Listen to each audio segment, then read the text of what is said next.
Bismillahirrahmanirrahim. Assalamualaikum warahmatullahi wabarakatuh.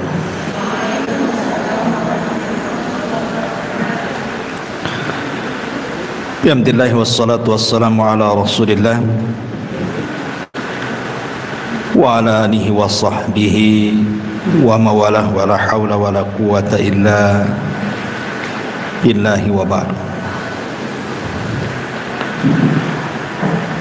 Alhamdulillah, segala puja dan puji hanya milik Allah subhanahu wa ta'ala.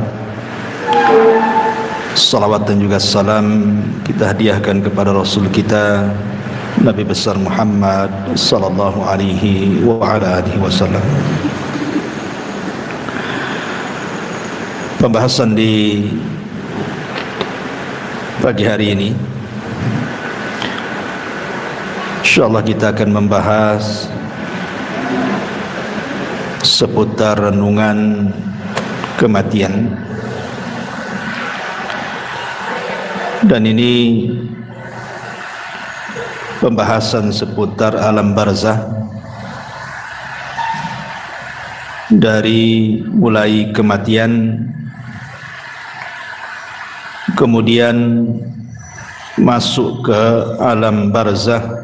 Di sana ada himpitan kuburan, fitnah kubur, azab kubur, kemudian juga apa saja yang bisa menyelamatkan kita dari azab kubur, kemudian amal-amal apa saja yang bermanfaat bagi si mayat, dan begitu seterusnya. Ma'asyiral muslimat yang dimuliakan Allah subhanahu wa ta'ala, Allah subhanahu wa ta'ala berfirman, kullu nafsin dha'iqatul maut. Setiap jiwa itu pasti mengalami kematian. Siapapun manusianya, bahkan para nabi sekalipun disentuh dengan kematian. Walaupun ada diperselisihkan seperti Nabi Ilyas, apakah dia masih hidup, kemudian Nabi Khidir, apakah dia masih hidup, tapi pendapat yang kuat wallahu a'lam bahwa mereka juga sudah meninggal, kecuali yang dikecualikan Allah, Isa ibnu Maryam. Karena memang Allah subhanahu wa ta'ala yang berfirman bahwa Isa itu belum meninggal. Tetapi semua manusia pasti meninggal, hatta Isa sekalipun akan meninggal. Makanya ketika para ulama membahas kenapa Nabi Adam alaihi salatu wassalam diturunkan dari sorga ke bumi, supaya mengalami kematian. Sebab kalau Adam tetap di sorga, Adam tidak akan mengalami kematian, karena sorga itu darul khulud, tempat memang dikekalkan di situ. Makanya Adam supaya disentuh dari kematian, hikmahnya adalah diturunkan dia dari sorga ke bumi. Makanya Adam pun disentuh dengan kematian, dan seluruh anak turunannya juga disentuh dengan kematian. Apalagi kematian itu kan sesuatu yang sudah ditakdirkan. Setiap manusia itu sudah ada takdirnya. Dan semakin jauh periode Adam sampai ke umat Rasul kita Muhammad sallallahu alaihi wasallam, maka usia manusia juga semakin pendek. Terlebih Nabi SAW membatasi dengan kalimat a'maru ummati bainas sittina wassabi'in, bahwa usia umatku itu berkisar antara 60 sampai 70 tahun saja. Artinya sedikit sekali yang melewati 70 tahun. Rata-rata manusia itu 70 tahun ke bawah pasti sudah meninggal. Makanya hati-hati nih kalau sudah 50, 60 ya siap-siap aja ya. Karena Rasul membatasi masalahnya. Kalaupun lewat, maka patut disyukuri. Karena Nabi SAW mengatakan sebaik-baik manusia itu yang panjang umurnya dan baik amalannya. Maka kalau dilewatkan 70 tahun berarti harus dijaga amalannya. Bicara tentang kematian, kita tahu bahwa di antara arkanul qiyamah, rukun-rukun kiamat itu atau rukun-rukun hari akhir itu, salah satunya adalah al-maut, kematian. Makanya Nabi SAW mengatakan, idza mata ahadukum qamat qiyamatuh. Kalau seandainya salah seorang di antara kalian itu meninggal, berarti telah tegak kiamat padanya. Kiamat itu maksudnya kiamat besar itu pasti terjadi. Sebagaimana kematian juga pasti berlaku.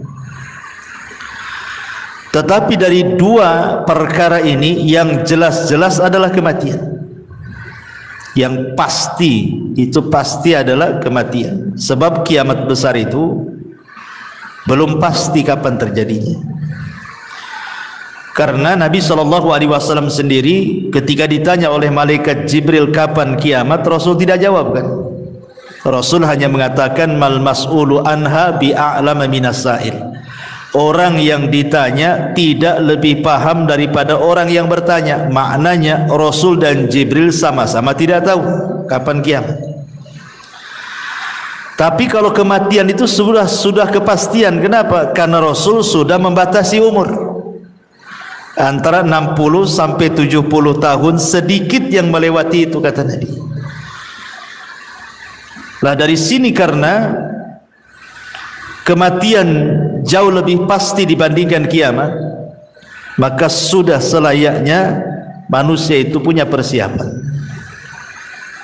Apa persiapannya? Tentu tidak lain dan bukan taqwallahi azza wa jalla, bertakwa kepada Allah subhanahu wa ta'ala. Ma'asyiral muslimat yang dimuliakan Allah subhanahu wa ta'ala, ada hadis yang panjang sekali. Hadis ini dari Bara bin Azib radhiyallahu anhu. Jadi suatu ketika Nabi SAW itu bersama para sahabat sedang hendak menguburkan salah satu jenazah. Tetapi ketika itu yang menggali lubang belum selesai menggali lahat, sehingga Rasul saat-saat menanti penggalian lahat itu, Rasul mengumpulkan para sahabatnya kemudian berceramah seputar dicabutnya ruh mukmin dan kafir. Lah Nabi SAW kemudian menjelaskan, adapun ruhnya seorang mukmin, kata Nabi SAW, maka akan dicabut dimulai dari jari jemari kaki dan juga tangan.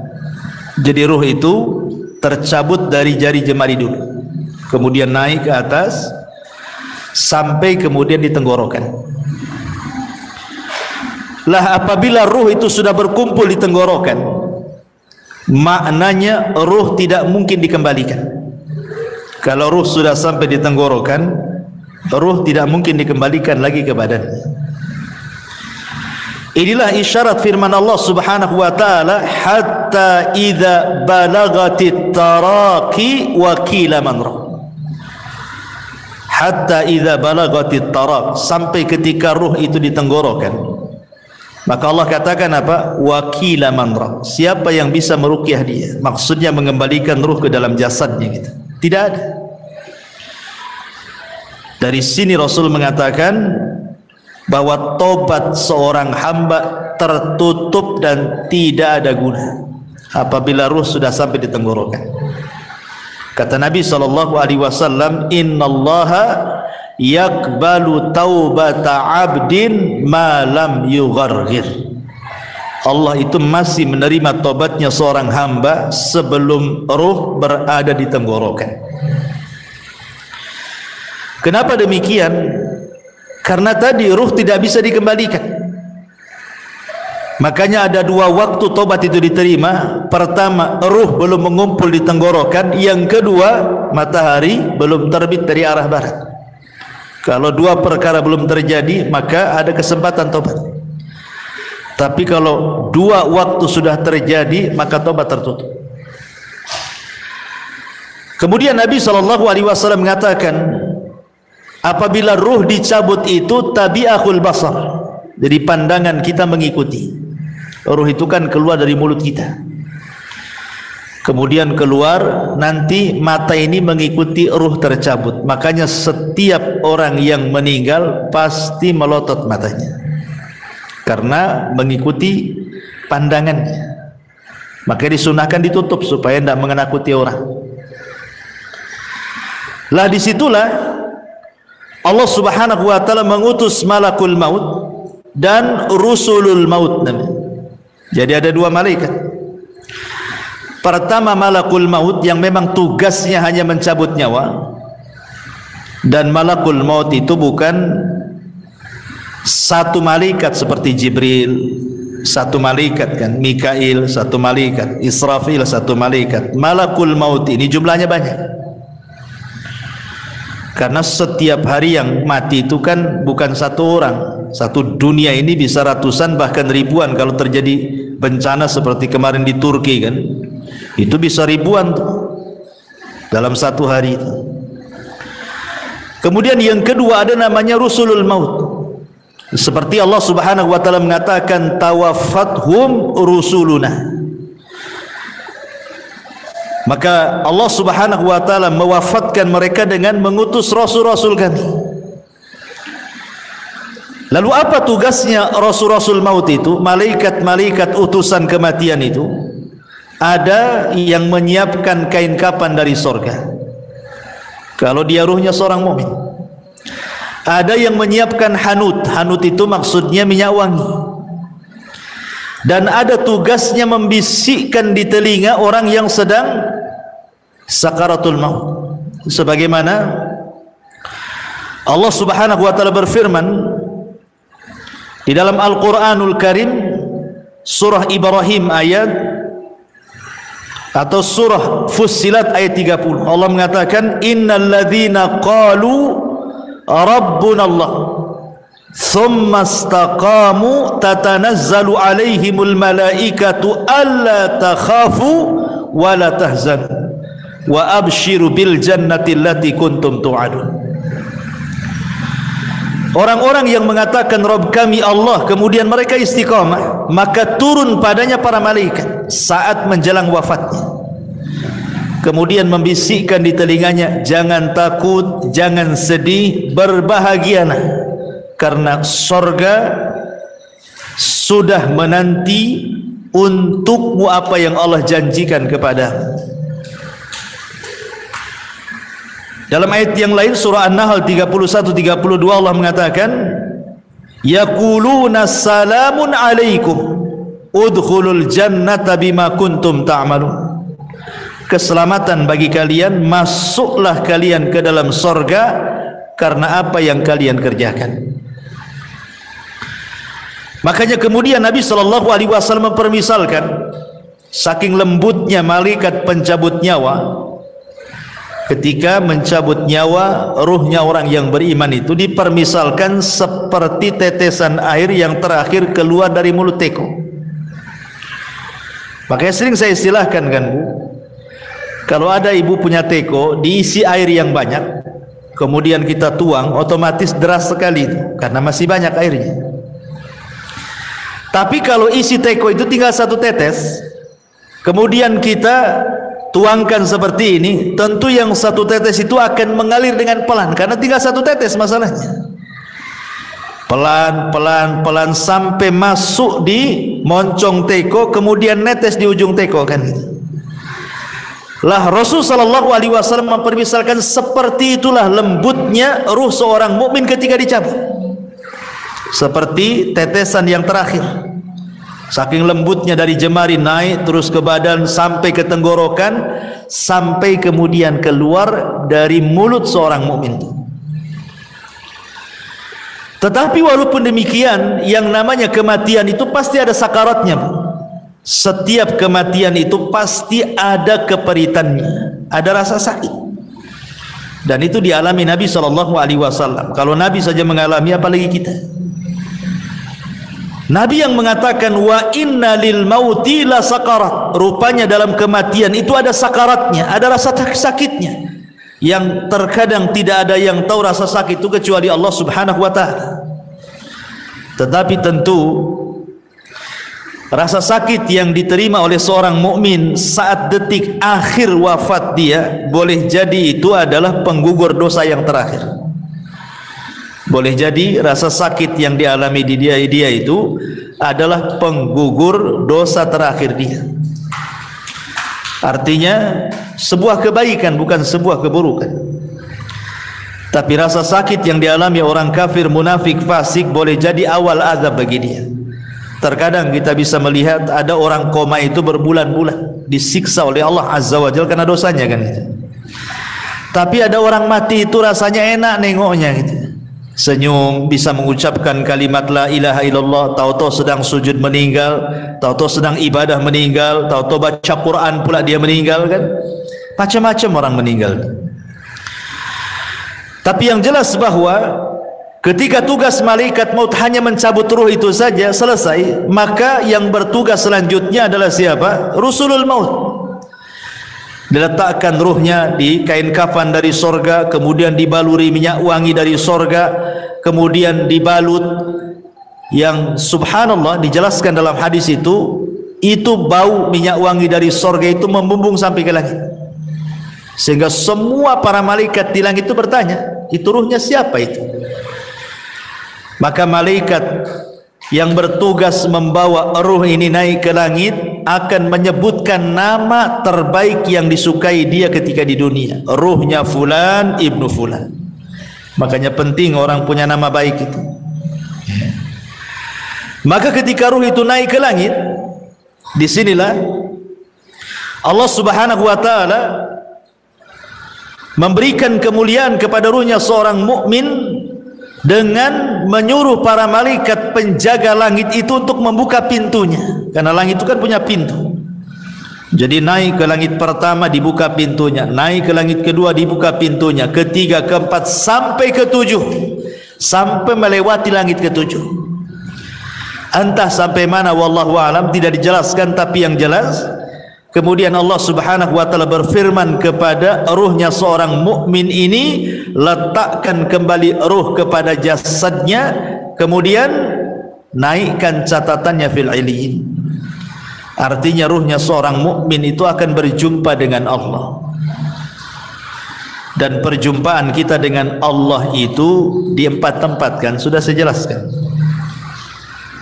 2 di dunia dan 2 di akhirat. 2 di dunia, yang pertama saat solat.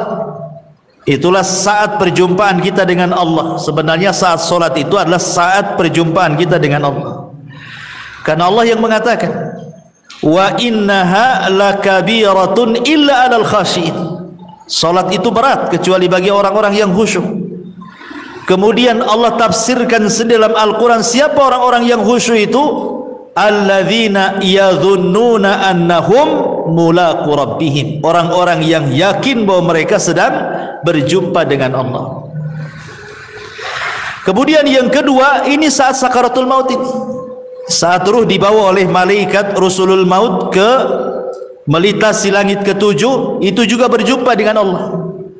Dan Allah katakan, kembalikan ruhnya ke dalam jasadnya, kemudian naikkan catatannya di tempat yang paling tinggi yang disebut dengan illiyin. Kemudian 2 nanti kelak pada hari kiamat, ketika Allah Subhanahu wa taala menggiring manusia sesuai dengan sesembahannya. Jadi Allah akan mengumpulkan manusia itu sesuai dengan sesembahannya. Yang nyembah sapi di sana, yang nyembah ular di sana, yang nyembah batu di sana. Jadi manusia itu akan dikumpulkan bersama sesembahannya.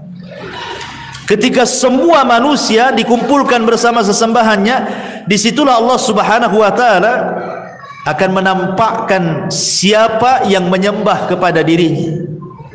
akan menampakkan kepada manusia yang selama ini menyembah kepada dirinya. Anehnya, di situ orang yang beriman dengan orang munafik dikumpulkan. Ketika Allah Subhanahu wa taala kemudian menyingkapkan dirinya, maka semua orang-orang yang beriman sujud. Tapi orang-orang munafik tidak bisa sujud. Fala yastati'un. Inilah perjumpaan orang-orang yang beriman kelak di padang mahsyar. Dan yang terakhir tentu di sorga. Dan itu nikmat yang paling besar, ru'yatullahi azza wa jalla, memandang wajah Allah Subhanahu wa ta'ala. Jadi ketika ruh itu kemudian naik ke langit dan Allah Subhanahu wa ta'ala memerintahkan untuk dikembalikan ke dalam jasadnya,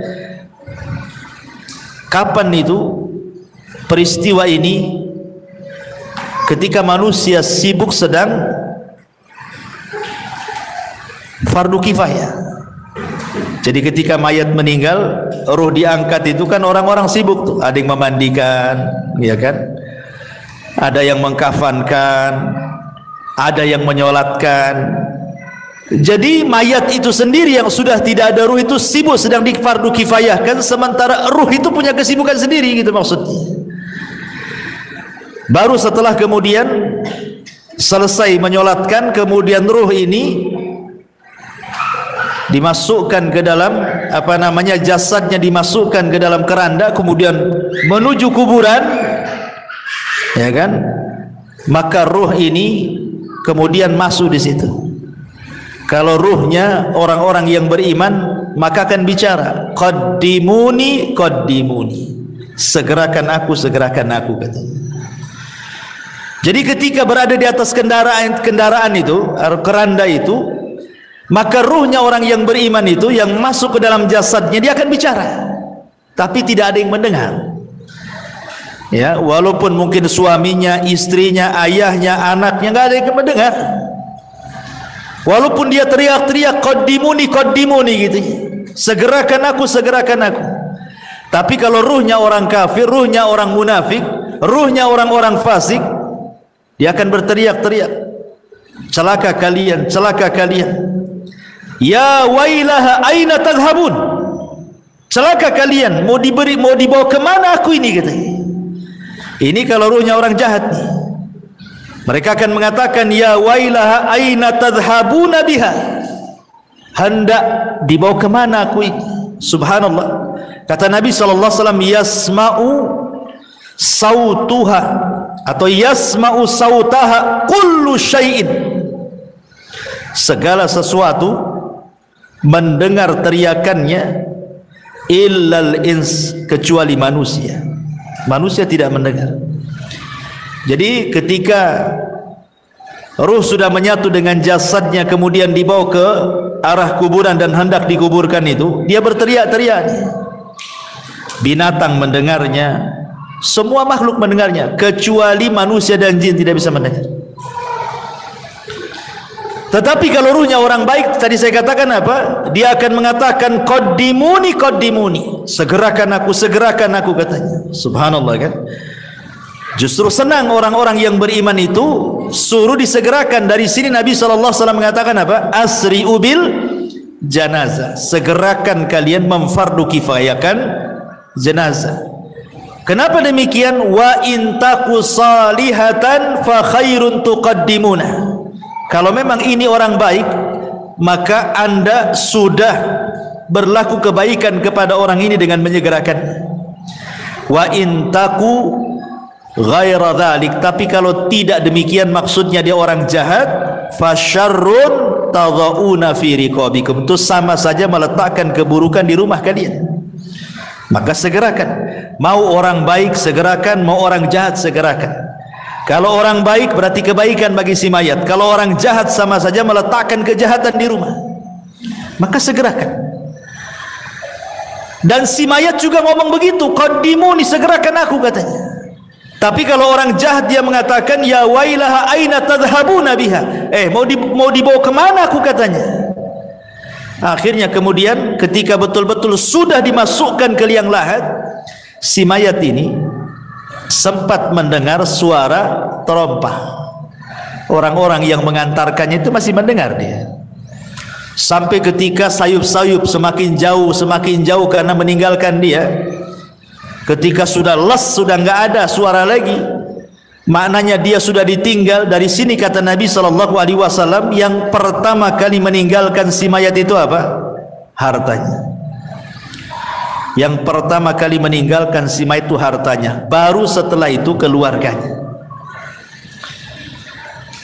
Makanya Nabi SAW mengatakan dalam sebuah hadis seperti itu. Jadi yang pertama berpisah dari si mayat itu hartanya dulu.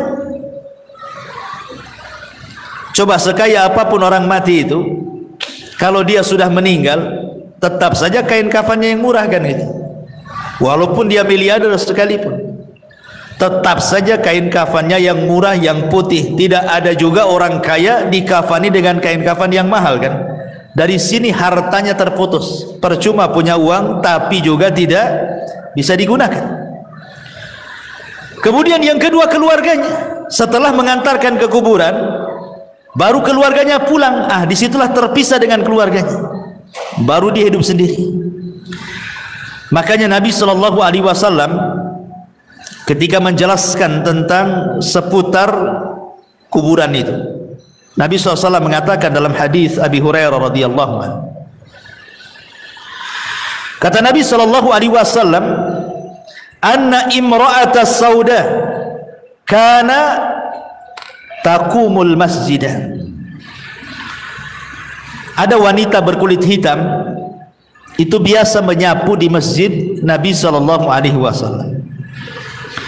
Kemudian wanita ini meninggal. Nabi SAW tidak diberitahu. Kata Rasul, afala kuntum adzantumuni, kenapa kalian tidak menghabarkan kematian wanita itu, katanya. Maka Rasul mengatakan, duluni ala qabriha, kalau begitu tunjukkan di mana kuburannya. Kemudian Nabi SAW setelah ditunjukkan kuburannya, apa kata Rasul? Inna hadhil kubur mamlu'atun zulmatun ala ahliha wa inna Allah azza wa jal yunawwiruha lahum bisalati alaihim. Kata Nabi SAW, sesungguhnya kuburan-kuburan ini dipenuhi dengan kegelapan-kegelapan bagi para penghuninya, dan sesungguhnya Allah Subhanahu wa taala menyinarinya bagi mereka dengan salatku terhadap mereka. Dari sini kita tahu bahwa orang masuk kuburan itu gelap, sangat gelap gitu ya, karena Rasul yang mengatakan bahwa kuburan-kuburan ini penuh dengan kegelapan. Bukan hanya penuh dengan kegelapan, Bu ya, tapi penuh dengan ketakutan. Dan itu disebutkan dari Hani radhiyallahu an, budaknya Utsman ibn Affan radhiyallahu an.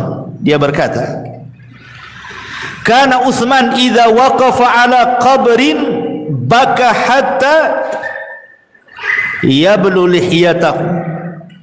Kebiasaan Utsman, kata Hani ini, jika berhenti di sebuah kuburan, beliau menangis sampai tangisannya membasahi janggutnya. Faqila lahu, maka dikatakan kepadanya, tudzakkirul jannata wan nar fala tabki wa tabki min hada. Wahai Utsman, kau diingatkan dengan sorga dan neraka tak menangis, tetapi diingatkan dengan kuburan menangis pula. Apa jawaban Utsman? Kata Utsman ibn Affan radhiyallahu anhu mengatakan, inna nabiyya sallallahu alaihi wasallam qala, karena Nabi SAW bersabda, innal qabra awwalu manzilin min manazilil akhir, fa in naja minhu fama ba'dahu aisar minhu wa illam yanju minhu fama ba'dahu ashaddu minhu. Qala wa qala an-nabiy sallallahu alaihi wasallam, ma ra'aitu mandaran qad illa al-qabru afdha'u minhu. Kata Rasul. Kata Utsman ibn Affan radhiyallahu anhu, aku pernah mendengar Nabi sallallahu alaihi wasallam bersabda, kubur ini adalah persinggahan pertama dari persinggahan-persinggahan akhirat. Bila seseorang selamat dari keburukan kubur, maka setelahnya lebih mudah baginya. Tapi bila dia tidak selamat dari keburukan kubur, maka setelahnya lebih berat. Kemudian Utsman mengatakan, sungguh aku pernah mendengar Rasul mengatakan, aku tidak melihat satu pemandangan pun yang lebih menakutkan dibandingkan kuburan, kata Rasul. Jadi kuburan ini menakutkan dan juga menggelapkan. Lah ketika kemudian si mayat ini sedikit demi sedikit kan sudah hilang suara terompah yang didengar yang mengantarkannya itu, disitulah datang dua malaikat yang disebut dalam hadis itu namanya Munkar dan juga Nakir. Apa yang dilakukan Munkar dan Nakir? Kata Nabi dalam hadis Bara bin Azib ini, fayatihi malakani. Kemudian dua malaikat datang kepadanya, fayajlisanihi, maka mendudukkan si mayat itu yang sudah ditiupkan roh itu tadi. Fayaqulani lahu, maka keduanya akan membentak dan mengatakan, man rabbuk, siapa Rabbmu? Fayaqul, karena dia orang yang beriman, dia mengatakan, Rabbi Allah, Rabbku Allah. Fayaqulani lahu, maka keduanya akan mengatakan kembali, ma dinuk, apa agamamu? Fayaqul, maka dia akan mengatakan, diniyal Islam, agamaku Islam. Fayaqulani lahu, maka dua malaikat akan berkata lagi, ma hadzal rajul alladzi buitsa fikum, tahukah kalian siapa orang yang diutus kepada kalian ini? Fayaqul, karena dia orang yang beriman, dia mengatakan, huwa Rasulullah sallallahu alaihi wasallam, dia adalah Rasul sallallahu alaihi wasallam Muhammad ibn Abdullah alaihi salatu wassalam. Kemudian malaikat tadi berkata lagi, wa ma yudrik, bagaimana kau tahu dia Rasulullah? Kok bisa kamu tahu dia Rasulullah?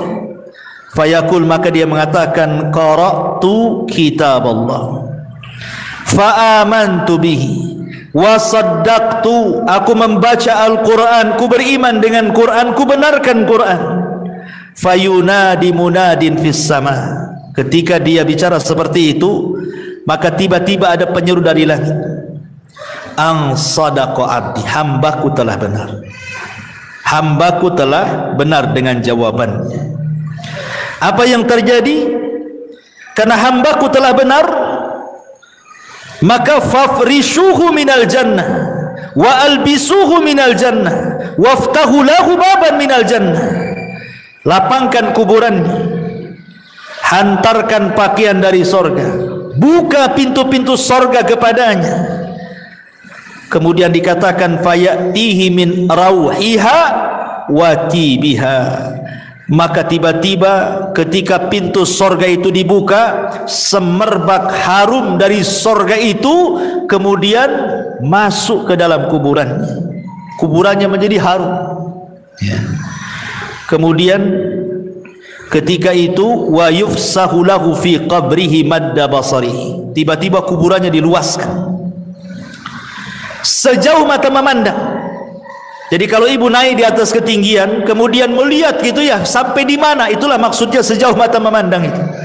Tapi dalam riwayat yang lain diluaskan itu 70 hasta kali 70 hasta, luasnya kuburan itu diluaskan. Tentu ini alam gaib ya, bukan Bu? Karena sehebat apapun alat dunia, anggaplah dipasang CCTV sekalipun, ya tetap saja segitu. Coba saja taruh CCTV, pantaulah itu di CCTV itu, apakah dia menyempit ataukah melebar, ya tetap saja segitu kan. Artinya bahwa alam kubur ini bagian daripada alam gaib. Kenapa kita tidak tahu dan kita tidak bisa memprediksi kan bahwa kuburan ini meluas atau menyempit? Karena antara alam dunia dan alam kubur itu ada namanya barzah, maka disebut alam barzah. Barzah itu tembok penghalang antara alam dunia dan alam kubur itu. Makanya Allah mengatakan dalam Al-Quran itu bahwa di situ terdapat barzakhun ila yaumil yub'atsu, ada barzah pemisah antara dunia dan alam kubur sampai hari dibangkitkan. Ma'asyiral muslimat yang dimuliakan Allah Subhanahu wa taala, apa yang terjadi setelahnya? Setelah kuburannya diluaskan sejauh mata memandang, subhanallah, wa ya'tihi rajulun hasanul wajhi, tiba-tiba datang seseorang indah pakaiannya, Hasanul thiyab, indah wajahnya. Hasanul wajhi, indah wajahnya. Hasanul thiyab, indah pakaiannya. Tayyibur rihi, sangat harum baunya. Fayaqul, dan dia mengatakan, abshir billadhi yasurruka hadha yaumuka alladhi kunta tu'ad. Kemudian orang ini mengatakan, berbahagialah, berbahagialah katanya, dengan apa yang menyenangkan dirimu. Inilah hari yang engkau tunggu selama ini katanya. Kemudian dia mengatakan, si mayat ini, man anta, siapa kamu? Fawajhukal wajhu yaji'u bil khairi, aku lihat wajahmu mendatangkan kebaikan. Siapa kamu ini? Sudah berbuat baik menemani aku di kuburan ini gitu ya. Fayaqul, maka dia mengatakan, ana amalukas saleh, sayalah amal saleh, sayalah amal salehmu. Dalam riwayat, ketika dia mendapatkan kebaikan itu, maka orang ini mengatakan di hadapan si mayat yang beriman itu, nim naumatal arush, kalau begitu tidurlah engkau layaknya pengantin baru. Jadi disuruh tidur, sehingga ketika dia tidur dia mimpi dengan mimpi yang indah. Itulah disebut nikmat kubur ya. Mimpi sangat indah sekali, sehingga tanpa kemudian disadar, tahu-tahu kiamat pula dibangkitkan. Ketika kiamat dibangkitkan itulah, maka orang yang baik ini kemudian memberitahu bahwa Israfil akan meniupkan sangkakalanya.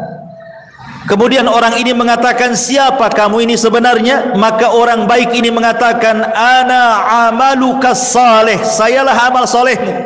Maksudnya sayalah solatmu, sayalah puasamu, sayalah zakatmu, sayalah silaturahimmu, sayalah ibadahmu.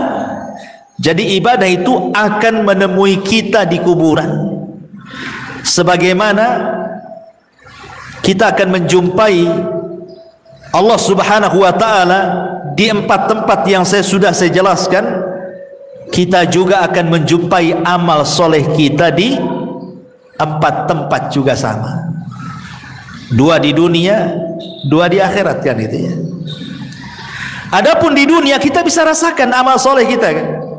Ibu kalau hari-hari ngaji seperti ini kan tambah itu kan iman kita itu rasanya itu mau ibadah itu semangat, itu artinya kita mendapatkan amal soleh kita di dunia itu ada pengaruhnya.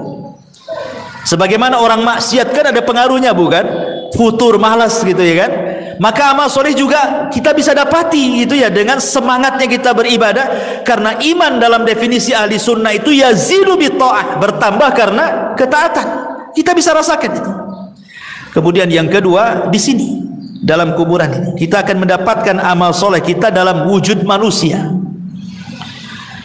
sehingga ketika ditanya siapa engkau ini, wajahmu kok wajah yang baik sekali, maka dia akan mengatakan ana amalukas soleh, saya amal solehmu. Artinya kita akan mendapatkan amal soleh kita kan di kuburan ini dalam bentuk manusia yang akan menemani kita sepanjang kita di kuburan kita. Sehingga sebagian para ulama ketika membahas apakah orang-orang yang dikubur itu bisa merasakan perjalanan waktu, sama dengan kayak ibu kita sekarang kan bisa kita merasakan perjalanan waktu kan Bu ya, pagi aktivitasnya apa, siang aktivitasnya apa, sore apa, malam apa, besok pagi lagi kan bisa kita merasakan aktivitas waktu itu berjalan kan itu ya. Ya, hari, minggu, bulan, tahun kita bisa merasakan. Pertanyaannya, apakah orang-orang yang dikubur juga merasakan ada aktivitas waktu sehari-hari? Pagi, siang, sore, malam, ke pagi lagi, siang, sore, malam, ke pagi lagi, gitu ya. Sementara orang-orang yang dikubur itu kan ada yang sudah lama kan. Kalau yang meninggal di zaman Rasul kan sudah 14 abad berarti kan. Sudah 14 abad sampai sekarang nggak dikiamat-kiamatkan. Atau yang sebelum Nabi umpamanya, tentu lebih lama lagi orang itu di kuburan itu. Apakah mereka akan merasakan bimururil waktu, kata ulama, dengan berjalannya waktu itu? Maka ulama membagi dua, kata ulama memerinci. Kalau yang di kuburan itu mereka orang-orang yang beriman, baik dari umat Nabi atau umat-umat sebelumnya, dan mereka mendapatkan nikmat kubur, maka mereka tidak akan merasakan berjalannya waktu. Mereka tidak akan merasakan, walaupun ratusan tahun, walaupun ribuan tahun sekalipun, mereka tidak akan merasakan berlewatnya waktu itu. Ya. Tetapi kalau mereka adalah orang-orang kafir, orang munafik, orang fasik, maka mereka akan merasakan itu, karena itu bagian daripada azab. Ya. Jadi sekali lagi, kalau orang-orang yang beriman yang mendapatkan nikmat kubur tidak akan terasa di kuburan itu, walaupun ratusan ribuan tahun. Mana dalilnya? Dalilnya adalah peristiwa Ashabul Kahfi yang ditidurkan, atau kisah Nabi Uzair yang ditidurkan 1 abad kan, kemudian dibangunkan, kemudian ditanya, kam labista, berapa lama kau tidur itu? Dia mengatakan apa? Labistu yauman au ba'dha yaum, perasaan aku baru tidur separuh atau 1 hari katanya. Padahal sudah 1 abad dia tidur kan. Berarti kan dia tidak merasakan tuh tidurnya, dia tidak merasakan kan, padahal dia sudah 1 abad, sudah 100 tahun tidur, dibilangnya baru setengah hari katanya. Begitulah orang yang di kuburan, kalau mendapatkan nikmat itu tidak terasa, seolah-olah waktu berjalan dengan cepat. Tetapi kalau orang terkena azab, itu rasanya penat, lama waktunya menunggu. Ya samalah, bukan? Kita menanti orang jenuh gitu kan, lama kali kan, rasa mau balik saja, nggak datang-datang, ditengok tak nampak lagi, ditengok tak nampak, ya dah, saya tinggal aja lah, kan ada kejenuhan tuh. Ya, tapi kalau asik bu ya, ibu pengantin baru dengan suami kan, nongkrong tuh di taman, tahu-tahu maghrib, ya kan namanya orang nikmat, nggak pandang, kok tahu-tahu maghrib katanya gitu. Ya, jadi dari sini di dunia ini kita bisa rasakan dalam kondisi nikmat dengan dalam kondisi tidak nikmat kan itu. Lah di kubur kurang lebih seperti itu. Ya. Tetapi apakah kemudian orang-orang yang dikubur juga akan merasakan layaknya kita juga perasa gitu, kalau ibu lagi sedih, kan ada perasaan tersiksa jiwa ini kan, atau ada masalah rasanya rungsep kehidupan ini kan. Apakah juga orang-orang di kuburan akan merasakan seperti itu? Ya, mereka juga akan merasakan. Kapan itu? Apabila ditangisi orang yang ada di atas. Kalau orang yang di atas itu melakukan niyaha, niyaha itu meratap kepada orang yang ada di kuburan itu, maka orang yang ada di kuburan itu merasa diazab. Maksud diazab itu bukan azab fisik, bukan, tapi azab jiwa. Jiwanya itu sedih, tersiksa. Ya. Makanya kenapa Nabi SAW melarang, tidak boleh seseorang itu melakukan niyaha kan?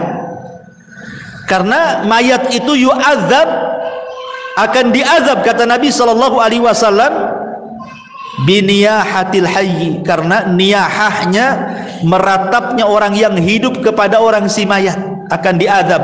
Maksudnya bukan azab fisik, tetapi dia tersiksa, hatinya tersiksa gitu ya, karena sebab tangisan orang-orang yang di atas. Makanya dilarang. Niyah itu termasuk dosa besar. Nabi SAW sampai mengatakan, kalau orang yang meratap itu tidak bertobat, kata Rasul, maka dia akan dibangkitkan kelak pada hari kiamat dengan dipakaikan pakaian dari ya, dari besi panas dulu yang timah panas, kemudian dari baju yang gatal, yang nggak bisa dicopot, gatal saja. Ya naudzubillah. Jadi mereka pun akan merasakan apa namanya ya, bahasa kitanya rungsep tuh ya, hatinya itu nggak tenang, disebabkan tangisan orang-orang yang di atas kuburan. Makanya tidak boleh, kalau ada orang yang meninggal, ikhlaskan saja. Kalau menangis, menangislah sebagai tangisan rahmat karena kesedihan, bukan karena menolak takdir kan. Karena ada orang yang menangis itu karena menolak takdir kan bu ya, meraung-raung, nanti kalau anak-anak besar jadi apa, kamu sudah nggak ada, semacam kan itu ya. Nanti Allah yang tentukan takdirnya, bukan si bapak yang sudah meninggal kan itu ya. Jadi itu yang tidak boleh, karena niyah itu seolah-olah tidak terima dengan takdir, guling-guling, nangis-nangis, robek-robek, pukul-pukul, pangkas-pangkas rambut dan begitu seterusnya. Baik. Intinya bahwa ketika kemudian si mayat itu diberikan nikmat oleh Allah Subhanahu wa taala, nikmat kubur, maka dia tidak akan merasakan dengan berjalannya waktu. Waktu itu akan panjang, tahu-tahu sudah dikiamatkan. Tapi yang perlu ibu pahami bahwa di dalam peristiwa-peristiwa kubur itu, sebelum dua pertanyaan malaikat mungkar dan nakir yang disebut dengan fitnah kubur itu, ada peristiwa yang sebelumnya dilalui manusia yang disebut dengan dhaghtatul qabrin, himpitan kuburan. Jadi himpit dulu, baru setelah itu fitnah kubur, gitu maksudnya. Dan ini disebutkan oleh para ulama tentang masalah himpitan kubur ini. Di antaranya adalah yang disebutkan oleh pendapat Abu Hanifah, wa dhaghtatul qabri wa adzabuhu haqqun, himpitan kuburan kemudian siksa kubur itu adalah perkara yang benar-benar akan terjadi. Jadi perkara himpitan kuburan dan azab kubur, kata Abu Hanifah, adalah sesuatu yang benar-benar akan terjadi. Bahkan Al-Imam Al-Muzani rahimahullah ta'ala mengatakan, beliau mengatakan, summa hum ba'da dhaghtati fil quburi musa'alun, kemudian mereka setelah dihimpit dalam kuburan, baru kemudian mereka akan ditanya. Dari sini kita tahu bahwa sebelum proses pertanyaan dua malaikat mungkar dan nakir, ada peristiwa namanya dhaghtatul qabri, himpitan kuburan. Himpitan kuburan ini, Bu, itu sangat menyakitkan bagi si mayat, karena ketika ruh itu sudah menyatu dengan jasadnya, kemudian tanah itu menyempit sampai meretakkan semua tulang dan persendian. Itu kalau orang kafir, dan dia akan menjerit di mana jeritannya tidak ada yang mendengar, manusia dan jin, kecuali binatang-binatang mereka bisa mendengar. Jadi binatang-binatang itu diberikan kepekaan, mampu mendengar jeritan-jeritan orang-orang yang dihimpit kubur itu. Masalahnya, lalu bagaimana dengan orang-orang yang beriman? Maka ulama menjelaskan bahwa himpitan kuburan bagi orang-orang yang beriman itu tidak sebagaimana himpitan kubur bagi orang-orang kafir, munafik, ataupun orang-orang fasik. Maksudnya apa? Maksudnya himpitan orang yang beriman itu layaknya seorang ibu sedang memeluk anaknya. Jadi kalau ada anak bayi ibu peluk gitu ya, seperti itulah seorang mukmin ketika dihimpit oleh kuburan. Jadi tanah itu seolah-olah ibu bagi kita, dan kita anak dari tanah itu. Jadi tanah itu menghimpit kita itu seperti seolah-olah ibu memeluk seorang bayi. Kenapa demikian? Sebab kalau seandainya himpitan itu meretakkan gitu ya, menyakitkan persendian, meretakkan tulang-tulang, tentu akan bercanggah dengan hadis-hadis. Seperti umpamanya Nabi SAW ketika didatangkan seorang bayi kemudian dikubur, kata Nabi SAW, kalau ada orang yang selamat dari himpitan kubur, tentu bayi ini kan selamat. Bayi ini salahnya apa? Kok dihimpit? Kan belum berbuat dosa kan? Berarti himpitan bayi ini tidak akan mempengaruhi kepada bayi. Atau ketika Nabi SAW menceritakan tentang Sa'd bin Mu'adz, seorang pemimpin Aus, yang ketika meninggal itu kan bergegar arasnya, 70.000 malaikat turun mengantarkan jenazahnya. Kemudian Nabi SAW mengatakan, kalau ada orang yang selamat dari himpitan kubur, inilah orangnya, katanya. Maksudnya Sa'd bin Mu'adz. Tapi dia pun tak selamat. Berarti menunjukkan bahwa bukan himpitan kubur kepada Sa'd bin Mu'adz atau kepada bayi tidak akan sama dengan himpitan kepada orang-orang kafir. Ya, makanya ulama memberikan catatan, himpitan kuburan kepada orang-orang yang beriman layaknya seorang ibu memeluk bayinya dengan lembut. Jadi bukan sebuah siksaan gitu maksudnya, tetapi justru sebuah kabar gembira. Baru setelah himpitan baru namanya fitnah kubur, pertanyaan tadi ya. Baru setelah itu tergolong manusia kepada dua kelompok, bisa masuk pada nikmat kubur, bisa masuk kepada azab kubur ya. Baik, ma'asyiral muslimat yang dimuliakan Allah Subhanahu wa taala. Ini satu sisi ya. Maksudnya kalau ruhnya itu orang yang beriman. Sekarang kalau ruhnya orang kafir munafik, tentu sebaliknya. Sebaliknya daripada ruhnya orang-orang yang beriman. Ya. Di antaranya adalah Nabi SAW mengatakan kalau ruhnya orang kafir ketika dicabut itu Nabi SAW mempermisalkan seperti safud. Safud itu macam pisau yang bengkok seperti ini. Ini safud, di pisau bengkok macam serulit gitu ya. Kemudian didatangkan kambing wol yang belum dicukur. Taulah bukan kambing Australia yang banyak gimbal-gimbal tuh rambutnya. Ya, kemudian pisau ini dibenamkan di kambing wol tadi. Kemudian setelah itu disiram. Secara otomatis maka bulu-bulu kambing yang disiram itu kan akan nempel di pisau. Setelah nempel di pisau, kemudian ibu cabut paksa pisau itu dengan sangat keras gitu ya. Apa yang terjadi? Pasti akan merontokkan bulu-bulunya. Kata Nabi SAW, seperti itulah ruhnya orang kafir, munafik, fasik dicabut oleh malaikat maut. Jadi akan merontokkan persendiannya.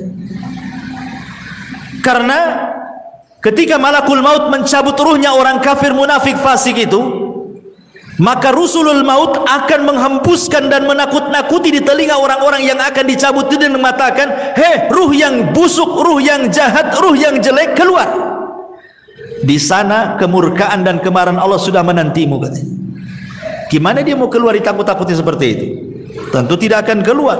Makanya dipaksa. Dia keluarnya itu dipaksa sehingga dia akan merontokkan semua persendiannya. Dia akan merasakan sakit yang luar biasa ya. Kemudian setelah ruhnya diletakkan di kain kafan dari neraka, kemudian bau busuknya melambung ke langit, semua malaikat mencaci maki dia. Tidak ada satupun malaikat memujinya, Bu. Bahkan mencaci maki, ini ruhnya siapa busuk sekali. Bahkan malaikat-malaikat penjaga pintu langit pertama tidak akan membuka pintunya. Jangan langit kedua, langit ketiga. Langit pertama saja nggak mau buka pintunya. Dan Allah hanya mengatakan dari atas sana dan mengatakan, jatuhkan ruhnya ke dalam jasadnya. Letakkan catatannya di bumi yang paling dasar yang disebut dengan sijin. Coba bayangkan, ruh itu dilempar, Bu, sama malaikat. Tidak dihantar. Sehingga ketika ruh itu menyatu dengan jasadnya itu ibarat ibu jatuh dari ketinggian tuh, gebuk gitu ya. Gimana rasanya? Seperti itulah rasanya. Sehingga rasanya tulang ini patah semua. Karena yang merasakan sakit itu bukan jasad, Bu, ruh. Kalau ruh dicabut, Bu, walaupun ibu dicabik-cabik jasadnya, dipotong-potong, dimutilasi, dicongkel matanya, dipotong telinganya, dicabut jarinya, enggak akan merasakan sakit kalau ruhnya dicabut. Tapi kalau ruhnya dikembalikan, itulah sakit yang dialami itu, bagaikan dia jatuh dari ketinggian, itu yang dia rasakan ya. Sudah itu pula kemudian tiba-tiba dihimpit kuburan gitu, retak semuanya kan. Sudah jatuh dari ketinggian, dihimpit dengan kuburan, makin retak semuanya lah. Sedang dia merasakan sakit, tiba-tiba dibentak pula malaikat Munkar dan Nakir. Kayak apa tuh coba? Siapa Rabb? Siapa nabimu? Ya. Siapa agamamu? Ya, nggak bisa jawablah dia. Dia aja masih merasakan sakit yang luar biasa. Ya. Makanya ma'asyiral muslimat yang dimuliakan Allah Azza wa Jal, maka dia akan terus menjerit-jerit dalam kuburannya. Manusia dan jin tidak akan mendengarnya kecuali hewan-hewan atau binatang-binatang yang Allah takdirkan mampu mendengarnya. Ma'asyiral muslimat yang dimuliakan, dan begitu seterusnya. Dan Allah Subhanahu wa taala ketika dia tidak sanggup menjawab, apa kata Allah? Angkadzaba abdi, hambaku telah berdusta. Bukakan pintu neraka, hempaskan panasnya. Lah disitulah dia akan mengalami yang disebut dengan azab kubur ya. Ini sekilas tentang kematian, fitnah, himpitan, azab dan juga nikmat kubur. Baik. Kita masuk pada pembahasan berikutnya. Ma'asyiral muslimat yang dimuliakan Allah Subhanahu wa taala. Kalau kita sudah tahu dan kita yakin dan percaya di sana ada nikmat dan azab kubur, lalu apa saja hal-hal yang bisa kita ini terhindar dari itu semua? Apa caranya supaya kita bisa terhindar dari azab kubur itu? Karena begini Bu, dalam sebuah hadis tentang Nabi SAW. Jadi suatu malam Nabi SAW itu pernah bermimpi Bu. Dalam mimpinya datang dua malaikat kemudian membawa dia, dan mimpinya Nabi itu wahyu, lain dengan mimpi kita. Dibawa ke sebuah tempat, ya. Kemudian disitulah rupanya diperlihatkan tentang azab-azab yang luar biasa. Sampai Rasul heran, kenapa mereka? Azab apa yang mereka lakukan gitu ya? Apa di antara yang Rasul lihat? Dan ulama sepakat bahwa hadis ini bicara tentang azab kubur, bukan azab neraka. Di antaranya Nabi SAW melihat ada orang yang dipecahkan kepalanya dengan batu, kan? Dipecahkan kepalanya dengan batu. Kemudian setelah dipecahkan nih, kemudian malaikat yang memecahkan kepala itu pergi hendak mencari batu lain. Kemudian datang lagi, kepalanya sudah utuh lagi, dipecahkan lagi. Kemudian sudah pecah, dia pergi lagi cari batu lagi yang baru, datang lagi, rupanya kembali lagi kepalanya. Asik gitu saja. Jadi Rasul mengatakan, mahadan, ini siksaannya apa nih orang ini, kok ngeri kali gitu ya. Rupanya kemudian malaikat mengatakan bahwa siksaan orang ini karena ketika datang waktu sholat sengaja dia tidur. Datang waktu sholat, harusnya kan dia sholat, sengaja pula dia tidur. Kemudian yang kedua, ada lagi orang itu digambarkan oleh Nabi SAW. Subhanallah, orang ini kakinya di atas digantung, kepalanya di bawah. Kemudian di sampingnya ada orang bawa pisau bengkok, kemudian dimasukkan di mulutnya, kemudian dirobek sampai tengkuknya. Kemudian setelah itu dimasukkan di lubang hidungnya, dirobek sampai tengkuknya. Setelah robek ini dari hidung ke tengkuk, dari mulut ke tengkuk, kemudian dia mau mengambil sebelah kirinya. Ketika diambil sebelah kirinya, sebelah kanannya sudah kembali lagi. Ya. Kemudian dirobek dari sebelah kiri, mulut sampai ke tengkuk, hidung sampai ke tengkuk. Ketika pindah ke sebelah kanan, balik lagi ke semula gitu. Asik gitu saja. Sehingga Rasul mengatakan, kenapa orang ini? Maka kemudian malaikat ini mengatakan, karena ketika di dunia ini dia suka berdusta sampai dustanya itu membumbung ke ufuk, katanya. Maksudnya apa dusta membumbung ke ufuk itu, Bu? Maksudnya dusta membumbung ke ufuk itu, maksudnya dustanya itu sampai menyebar kemana-mana. Dahulu orang berdusta menyebar itu kan sulit, Bu. Pamannya kita mau berdusta, untuk menyebar di satu puskopkar ini agak sulit karena kan dari mulut ke mulut. Tapi kalau sekarang ini kita nulis di medsos saja sebuah berita hoax, itu sudah menyebarkan satu dunia, bukan? Jadi hadis ini baru dipahami oleh para ulama, rupanya inilah yang dimaksud orang berdusta sampai membumbung ke ufuk itu. Sekali nulis kemudian langsung di-share, bukan hanya satu grup, satu dunia tahu. Inilah maksudnya berdusta membumbung ke ufuk ini. Naudzubillah, sekarang loh hari-hari orang berdusta semua orang lihat. Ya, maaf saya minum.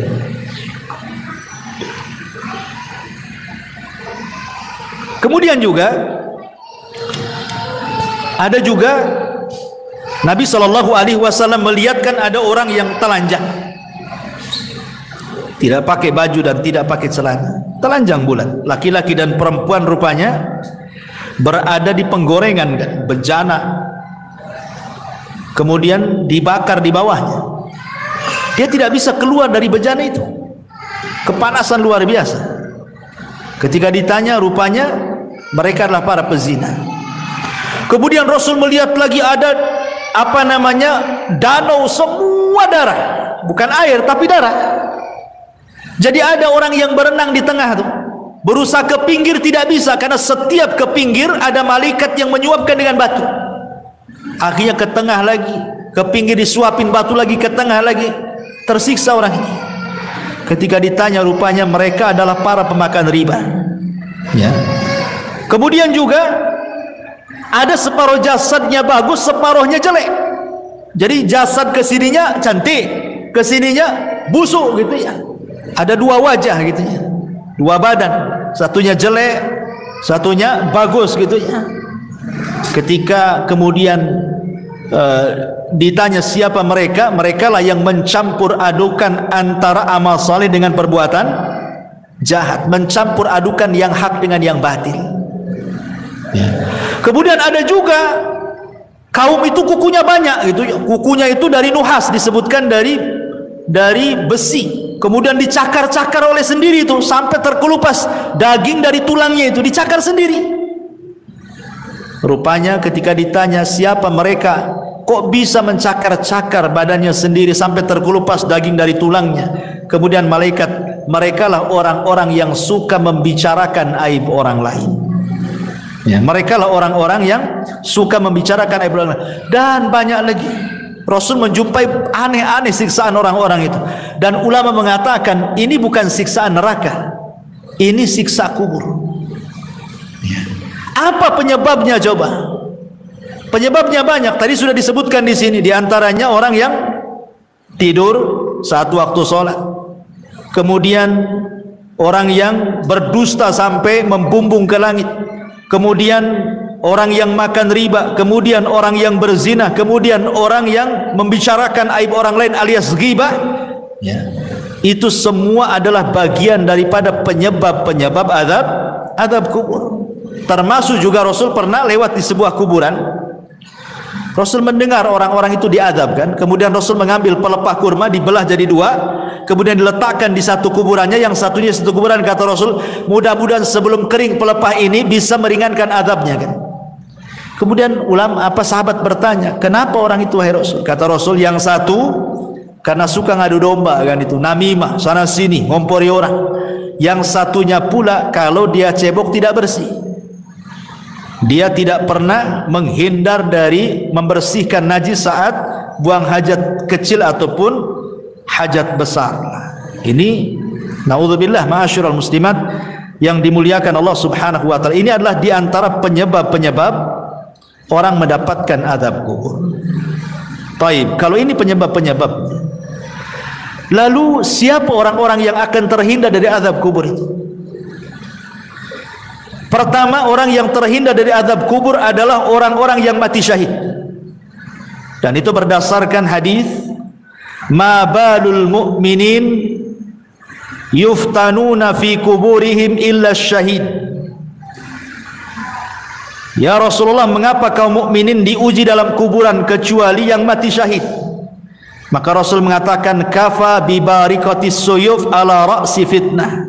Cukuplah kilatan-kilatan pedang di atas kepala mereka saat perang itu menjadi fitnah bagi mereka. Maka mereka tidak akan terkena fitnah kubur. Mereka tidak akan terkena fitnah kubur. Secara otomatis tidak akan dapat azab kubur. Kalau fitnah saya saja tidak dapat, tidak ditanya, berarti langsung mendapatkan nikmat kubur orang ini ya.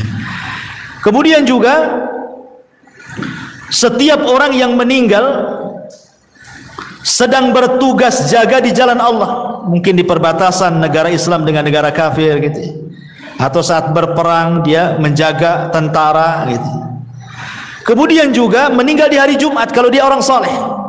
Kalau dia orang baik, orang soleh, orang taat, Allah berikan kematiannya di hari Jumat. Kemudian juga orang yang soleh, yang baik, kemudian Allah berikan kematiannya dengan cara sakit perut, ya, dengan cara sakit perut, ataupun dengan cara tenggelam, ataupun dengan cara terkena runtuhan ketika gempa gitu ya, terkena runtuhan, ya, dan dia orang baik, orang soleh dan soleha, maka Allah sengaja memberikan kematian terbaik bagi dia. Nah, itu juga diantara hal-hal yang bisa menghindarkan seseorang dari fitnah kubur dan juga azab kubur. Taib ma'asyiral muslimat yang dimuliakan Allah Azza wa Jalla, sekarang apa peran orang yang hidup, kita ini loh Bu, yang hidup, supaya adalah amalan-amalan itu yang bermanfaat untuk meringankan orang yang ada di kuburan itu. Apa yang harus kita lakukan? Ma'asyiral muslimat yang dimuliakan Allah Subhanahu wa taala, sebelum saya menjelaskan hal ini, saya akan jelaskan amalan-amalan yang bermanfaat dulu bagi si mayat itu. Kata Nabi sallallahu alaihi wasallam, al-kayyisu man dana nafsa wa amila lima ba'dal maut. Orang yang cerdas itu Bu, adalah orang yang introspeksi, senantiasa introspeksi diri dan mempersiapkan sebuah amalan untuk kematiannya. Itu orang cerdas, kata Nabi. Amalan ini kan banyak Bu, ya kan? Macam-macam amalan di dunia ini. Tetapi orang yang cerdas itu pasti dia akan memilih mana-mana amalan yang bermanfaat untuk kematiannya, mana-mana amalan yang sedikit manfaat untuk setelah kematiannya. Lah di antara amalan-amalan yang sangat bermanfaat untuk setelah kematiannya disebutkan dalam beberapa riwayat. Pertama, ketika Nabi sallallahu alaihi wasallam bersabda dari hadis Muslim, "Idza mata ibnu Adam inqata'a amaluhu illa min thalathin. Shadaqatin jariyah aw ilmin yuntafa'u bihi aw waladin salihin yad'u lahu." Apabila anak Adam meninggal dunia, terputus amalnya kecuali 3 perkara: sedekah yang mengalir, ilmu yang bermanfaat, atau anak saleh yang mendoakan orang tuanya. Hadis yang kedua, hadis dari Abu Hurairah radhiyallahu an yang dikeluarkan Imam Ibnu Majah. Rasul mengatakan, "Inna mimma yalhaqul mu'min min amalihi wa hasanatihi ba'da mautihi."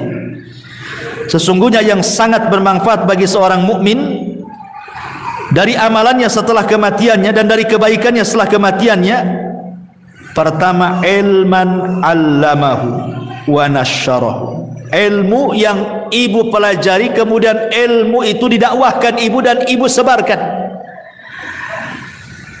Sekarang kan mudah menyebarkan ilmu kan, di tangan ibu kan ada handphone nih, pamannya sekarang ngaji, ibu rangkum, kemudian ibu tulis, kemudian ibu share di grup-grup, kan sama dengan menyebarkan ilmu. Daripada ilmu selfie nggak jelas kan, bagus kita nyebarkan ilmu gitu ya, jelas manfaatnya setelah kematian. Wa waladan salihan tarakahu, atau anak saleh yang ibu didik. Ibu didik sehingga anak ini menjadi anak yang saleh. Tidak mesti anak sendiri, entah anak saudaranya, entah anak orang, ibu ambil angkat, ibu didik sampai dia paham agama, kemudian ibu meninggal dan dia mendoakan, maka itu sangat bermanfaat.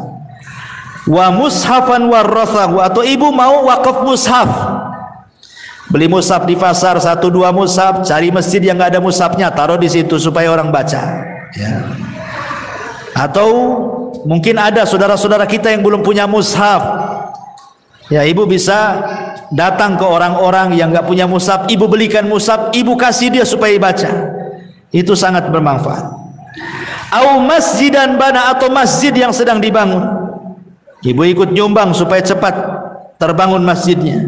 Au baitan libnis sabil bana, atau ibu sengaja buat kos-kosan 5 pintu, yang 2 dikontrakkan, yang 3 sengaja bagi orang-orang yang tamu-tamu yang dari jauh yang cari pekerjaan gitu ya. Nah, kasihlah kontrak tanpa bayar, sebulan gratis, 2 bulan gratis, 3 bulan gratis, sampai dia punya pekerjaan umpamanya kan. Alhamdulillah, ya. Ataupun nahron ajrah, ataupun mungkin ada masjid, ada pesantren, ada masyarakat butuh air, nah, ibu danai buat sumur bor, atau beli air atau apa, aw sadaqatan akhrajaha min malihi fi sihhatihi wa hayatihi, atau ibu sedekah ketika ibu sehat, ketika ibu masih hidup ibu bersedekah, yalhaquhu min ba'di mauti, itu bisa sampai setelah kematiannya. Ini amalan yang bermanfaat bagi si mayat. Kemudian juga hadis yang ketiga, hadis Jarir ibn Abdillah al-Bajali, Rasul mengatakan, man sanna sunnatan hasanatan, barang siapa yang berikan contoh terbaik kemudian diikuti orang, kemudian diikuti lagi orang lain, akhirnya banyak mengikuti, maka dia akan mendapatkan pahala, dan pahala orang mengikutinya sampai pun dia sudah meninggal akan mengalir terus gitu. Ini juga memberikan contoh yang terbaik kepada orang lain. Termasuk juga adalah hadis juga, amalan yang paling baik selain daripada itu adalah doa, haji, umroh, dan begitu seterusnya ya. Ini diantara amalan-amalan ya. Lalu kita yang hidup, umpamanya ayah kita meninggal, ibu kita meninggal, suami atau istri atau siapalah dari orang yang kita cintai meninggal, bagaimana cara membahagiakan mereka? Para ulama mengatakan yang paling mudah membahagiakan orang yang ada di kubur itu doa. Itu yang paling mudah. Kalau ibu ingin membahagiakan orang tua yang sudah meninggal, ibu yang sudah meninggal, bapak yang sudah meninggal, kita ingin membahagiakan mereka, maka ibu terus berdoa sejak dia meninggal sampai hari ini, walaupun mungkin berpuluh-puluh tahun.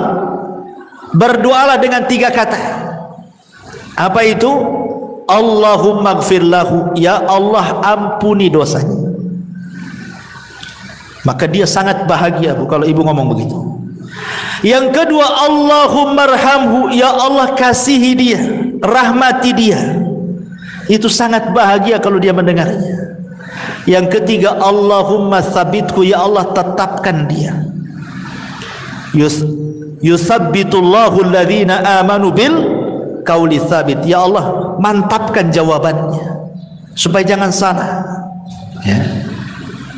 Karena orang itu kan akan terus diazab oleh Allah Subhanahu wa taala kan. Kalau dia dapat azab kubur, naudzubillah. Kalau dia dapat nikmat kubur, alhamdulillah.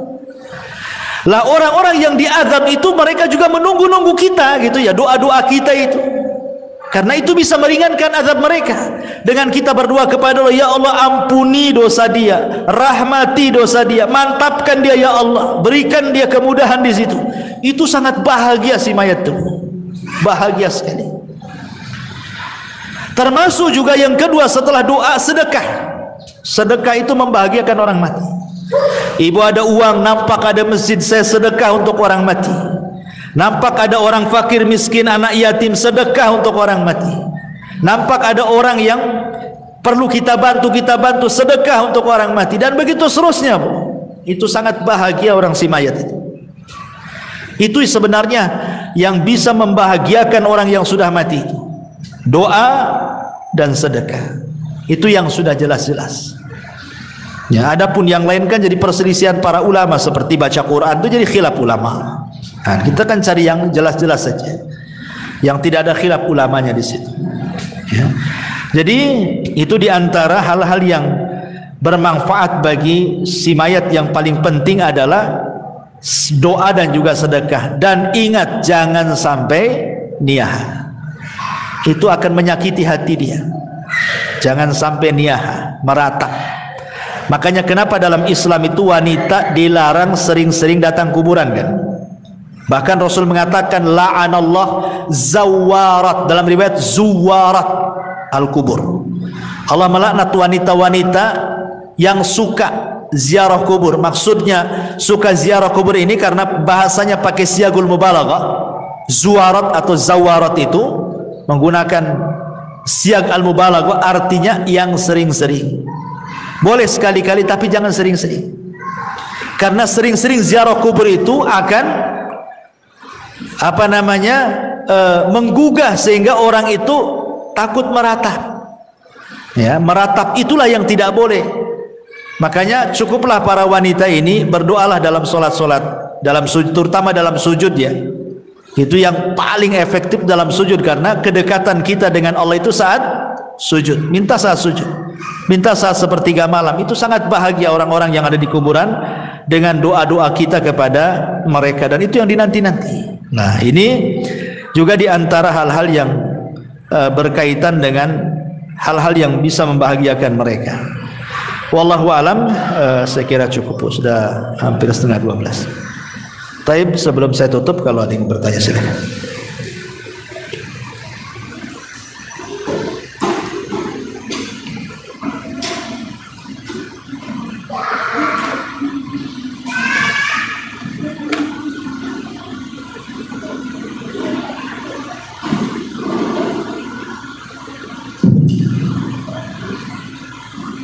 Assalamualaikum warahmatullahi wabarakatuh. Waalaikumsalam warahmatullahi wabarakatuh.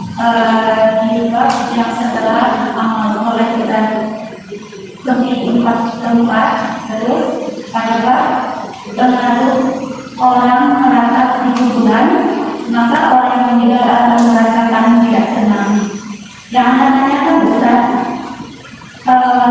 apakah pengaruh orang yang merasa tersebut tidak merasa tenangnya itu bagi orang yang soleh kah, atau bagi orang yang diazab? Maksud anak, apakah orang yang soleh merasakan juga ketika ada keluarganya yang anak-anak beliau tersebut? Iya. Ya, apakah termasuk juga orang yang beriman ataukah di luar orang beriman gitu ya? Kalau kita melihat hadis-hadis tentang masalah larangan niyahah, Bu, itu umum, ya, sangat umum. Seperti Nabi SAW mengatakan, isnatani fin nasi huma bihi kufrun, at-ta'nu fin nasabi wan niyahatu alal mayyit. Dua perkara kalau terjatuh maka jatuhlah dalam kekufuran. Salah satunya adalah mencela nasab dan meratap orang mati. Kemudian di dalam hadis Nabi SAW mengatakan bahwa sebab di antara azab kubur itu, maksudnya si mayat itu merasa tersiksa dengan azab itu adalah biniyahatil hayy, karena ratapan orang yang hidup. Jadi di sini tidak dicerita orang yang ada di kubur, tapi cerita orang yang meratap. Berarti siapapun orang yang dikubur, apakah dia orang soleh, apakah dia orang baik, kalau diratapi gitu ya, maka dia akan tersiksa hatinya. Ingat, tersiksa hatinya, bukan tersiksa badannya ya. Diazab di sini bukan azab fisik, bukan. Tapi merasa sedih dia di dalam kuburannya. Kenapa kok saya walaupun sudah mendapatkan nikmat kubur kok diratapi? Saya sudah senang di sini. Sehingga dia akan merasa sedih juga gitu, si mayat yang ada di dalam kuburan itu. Makanya dilarang. Kenapa kemudian Nabi menganggap niyahah itu sebagai dosa besar? Karena menyiksa hatinya orang yang sudah meninggal, walaupun dia orang baik. Ya, walaupun dia orang baik, ibunya soleh, bapaknya ibunya soleha, bapaknya soleh, kemudian meninggal. Anaknya pula toleh gitu ya, nggak jelas gitu, akhirnya meratap, maka akan tersiksa itu ibu bapaknya. Maksudnya tersiksa batinnya, sekali lagi ya, bukan jiwanya, bukan badannya disiksa, nah maksudnya batinnya tersiksa. Ya, jadi tidak ada ketenangan jadinya. Dia sudah tenang masih juga diganggu. Itu maksudnya. Wallahu a'lam. Waya. Cara membahagiakan orang yang meninggal tadi ada dua sebab, banyak berdoa dan banyak sedekah. Yang anda tanyakan Ustaz, ketika Allah memilih dia sebagai orang yang soleh, Ustaz, tentu saja seperti yang Ustaz sampaikan tadi, dia ibarat orang yang tertidur dan tidak merasakan apapun kecuali kenikmatan. Yang anda tanyakan dengan kaitan bagi terakhir ini Ustaz, apa saja bagi orang yang sudah mendapat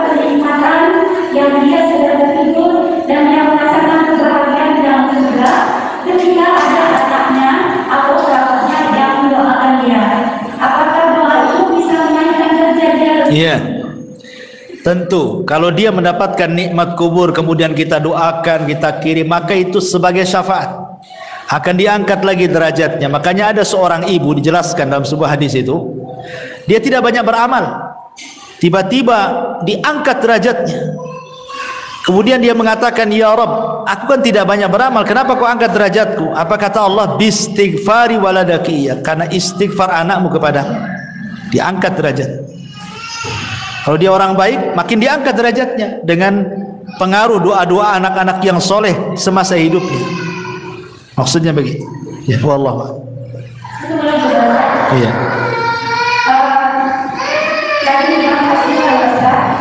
Ketika orang-orang yang meninggal tersebut, Allah sudah menentukan ketika dia beramal soleh, itu kan sudah diutus dua malaikat dan dua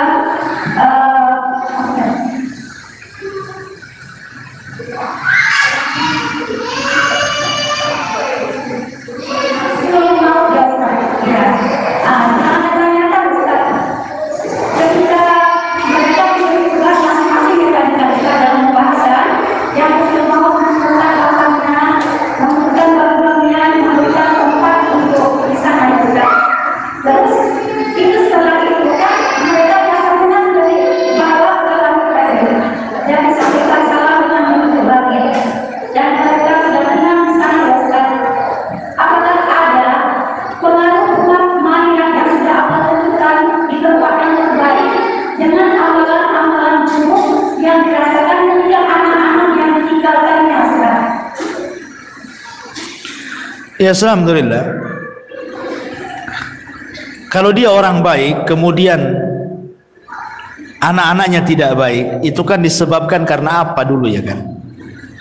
Apakah orang tua ini sudah berusaha mendidik, tapi Allah takdirkan anak pula jadi fitnah, maka orang tua berlepas diri karena dia sudah mendidik.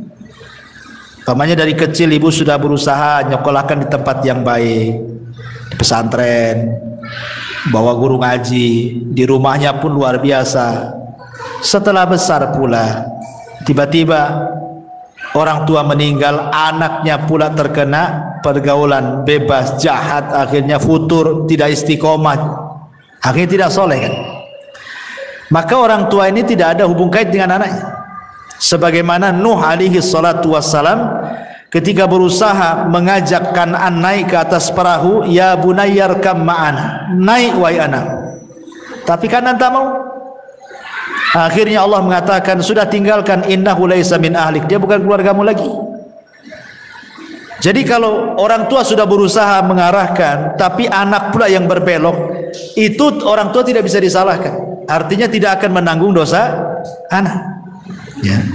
Tapi kalau orang tua soleh sendiri membiarkan anaknya gitu ya, maka dia akan kenalah dosa anaknya, karena dia tidak bertanggung jawab. Dia akan terpengaruh di situ dan dia pun pasti akan mendapatkan hal-hal dalam kuburan kan, karena itu kan termasuk dosa. Orang tua membiarkan anaknya tidak bertanggung jawab kan dosa. Iya jelas, karena dia berbuat dosa lah kan gitu. Di dunia aja berbuat dosa. Orang tua membiarkan anak kan dosa. Jelas dosa anak. Bahkan itu termasuk durhakanya orang tua kepada anak. Seperti yang dulu pernah saya ceritakan, ada anak dilaporkan sama orang tuanya ke Amirul Mukminin Umar bin Khattab karena jahat. Kata orang tua ini, wahai Amirul Mukminin, hukum anak saya, jahat dia sama saya kata. Akhirnya Amirul Mukminin lihat dohir kasusnya, hampir mau menghukum anak itu.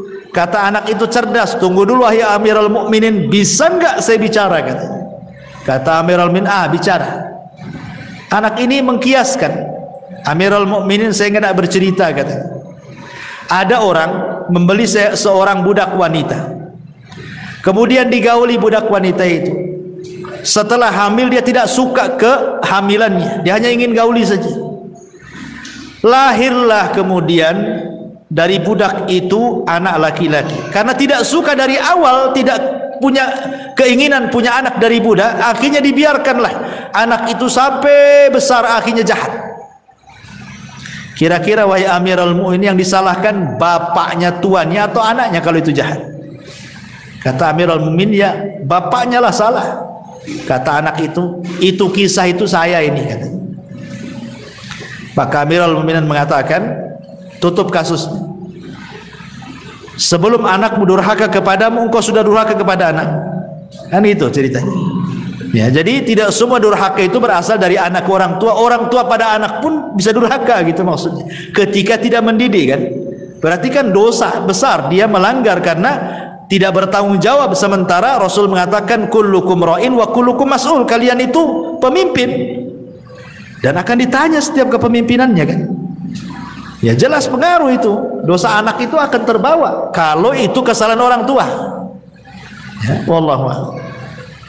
Tadi Ustaz sampaikan amal soleh yang tidak umum di tempat tadi, yang silakan belum dijaga Ustaz. Yang pertama ketika kita dalam majelis, yang kedua ketika di dalam kuburan dalam bentuk manusia. Terus yang lainnya, yang kedua di akhirat, ya ketika dalam bentuk catatan. Iya.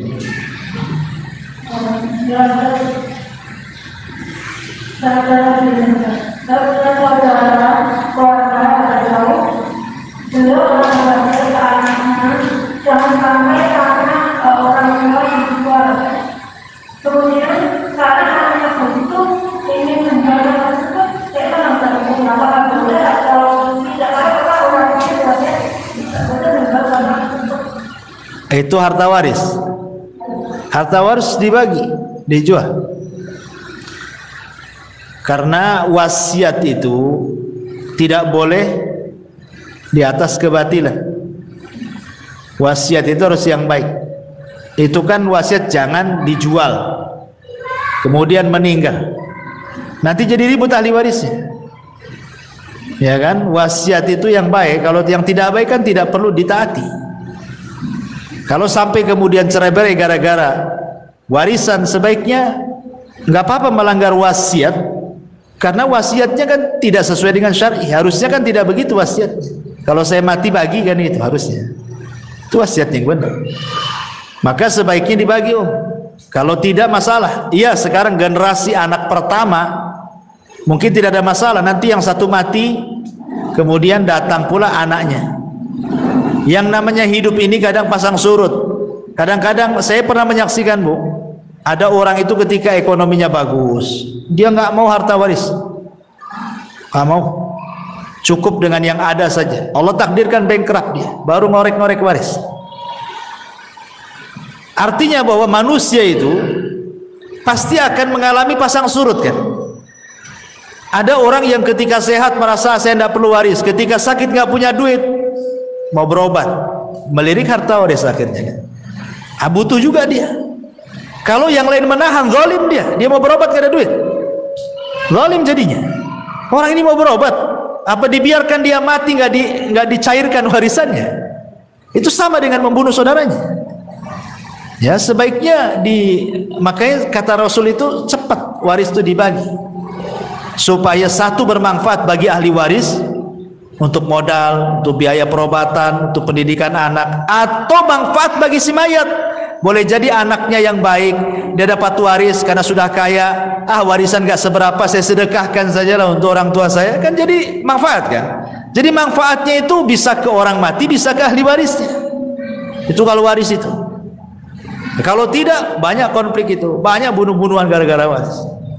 Ya silaturahim terputus gara-gara waris. Banyak madharatnya waris itu kalau nggak seperti begitu. Wallahu a'lam. Salah satu seperti orang yang kami dan dalam kesaksian bagaimana dengan orang kafir ketika meninggal itu misalnya dibunuh kemudian kedapatan apakah kita ada. Kalau dia mati kafir ya lah. Kalau dia mati kafir, umpamanya dia mati kecelakaan, ya tetap dia akan dapat azab kalau dia mati kafir. Karena kekafiran itu kan sudah pilihan dia. Kita ini sudah diutus Nabi, sudah dicetak Quran banyak-banyak, ustadz-ustadz di mana-mana berceramah gitu kan, tetap saja dia dengan kekafirannya. Apakah Allah akan disalahkan? Tidak. Wa ma kunna mu'adzibina hatta nab'atha rasula. Tidaklah kami mengadab sebuah kaum sampai kami utus rasul, dan rasul sudah diutus. Kenapa tidak mencari kebenaran? Gak ada lagi hujah. Ya, dengan diutusnya Rasul, dengan diturunkan Quran itu sebagai hujah, tidak ada alasan lagi kita di hadapan Allah. Ya, wallahu a'lam. Sama yang kata waris tadi ya Ustaz. Ya. Seandainya seorang suami sudah meninggal ya Ustaz, kalau dia tidak punya anak, yang ditinggalkan itu berupa uang atau rumah yang ditempatinya, itu atau rumah itu juga langsung harus dibagi-bagikan. Itu kalau rumahnya punya suami. Terus bagaimana kalau rumah itu memang mahal pernikahan dia tersebut, apakah juga harus dibagikan? Yang jelas bahwa apapun bentuk waris itu cepat dibagi. Karena kesalahan di masyarakat itu, contoh nih, bapaknya meninggal, ibunya masih hidup. Kadang-kadang nggak mau dibagi, ibu masih ada kan? Padahal itu bukan bagian ibu semua. Anak laki-laki dapat, anak perempuan dapat, harus dibagi sebenarnya. Tinggal nanti ibu ikut siapa kan itu. Anaknya yang harus memikirkan kondisi ibunya. Dan itu bentuk birrul walidain, kesempatan sama ibunya masih ada. Tapi kan harus dibagi, tidak bisa. Ya, alasan orang tuanya masih ada, ibunya biarin saja gitu. Dikhawatirkan tadi salah satu anaknya lebih dulu meninggal dibandingkan ibunya. Ibunya masih hidup, anaknya pula meninggal. Kan dia nggak menikmati harta kekayaan warisnya dari orang tuanya kan? Nggak pernah menikmati. Dia mau senang-senang, mau sedekah, mau apa, nggak pernah menikmati. Ini tadi Ustaz, kalau dia tidak punya anak, tidak punya keluarga, apa langsung dibagi dengan kerabat suaminya Ustaz? Ya jelas kan, ahli waris itu kan ada yang dalam bentuk asobah. Asobah itu ada dua, asobah lidzati, asobah li ghairi. Artinya anak-anaknya dulu, atau anak laki-laki baru anak perempuan. Kalau tidak ada anak-anaknya kan dia punya saudara, saudaranya dapat dia. Nah, lihat kan sistem waris itu kan ke atas, ke bawah, ke atas, ke samping namanya kan. Ke bawah anak-anaknya dulu, baru ke atas ibu, nenek, buyut, ya kan, baru ke samping saudara. Nah gitu. Berarti mau nggak mau dia kan harus keluar dari rumah itu ya Ustaz? Ya dibagi, harus dibagi. Secara warisnya dibagi dulu. Wallah. Bismillahirrahmanirrahim Ustaz. Waalaikumsalam. Itu bertanya tentang tata cara pengumpulan semalam Ustaz. Sebelum semuanya ini meninggal, semuanya ini berpesan agar dikumpulkan sesuai dengan ini. Iya. Dan ini bagi wasiat ini seperti istrinya gitu.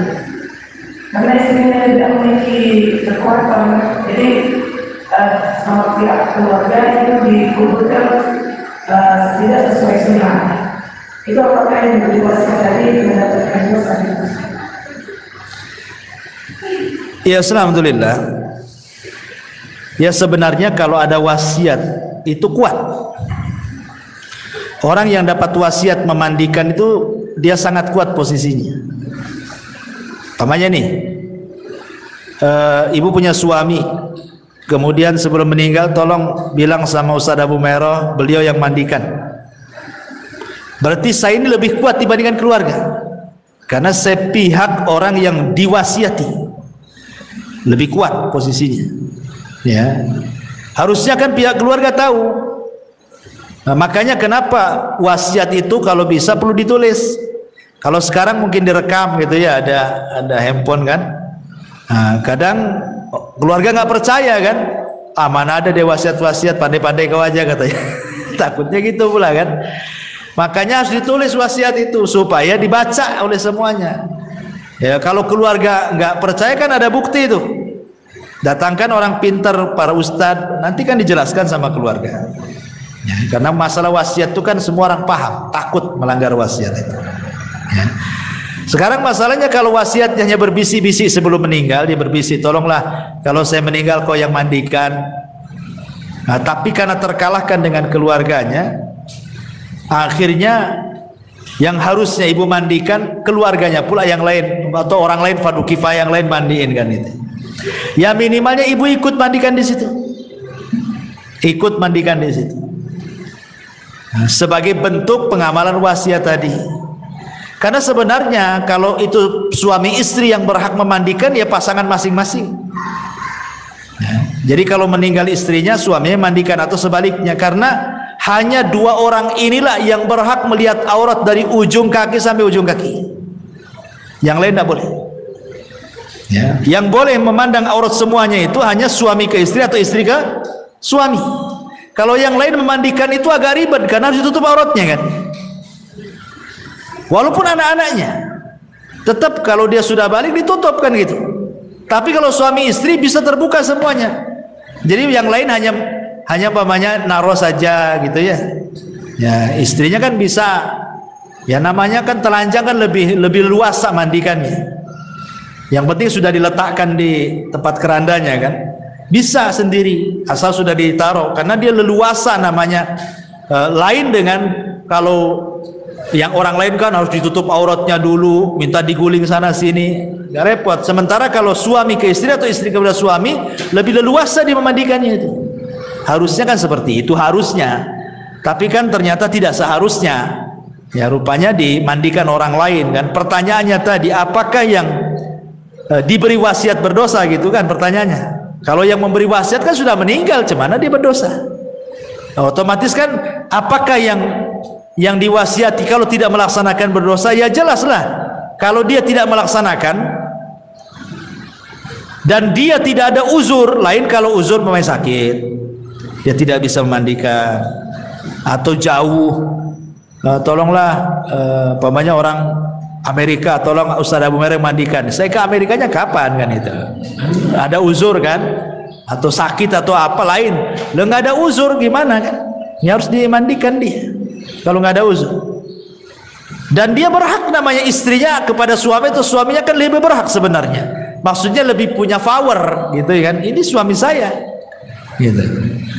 Saya berhak memandikan. Kalaupun yang lain ikut ya silakan dari keluarganya kan. Tetapi tetap yang diberikan wasiat harus ikut mandikan di situ. Wallahu a'lam. Tapi apabila ada seseorang mu'alaf meninggal kemudian dimakamkan dengan cara kafir, bagaimana hukumnya? Ya ini berdosa ini. Satu kampung berdosa. Karena kan fardu kifayah.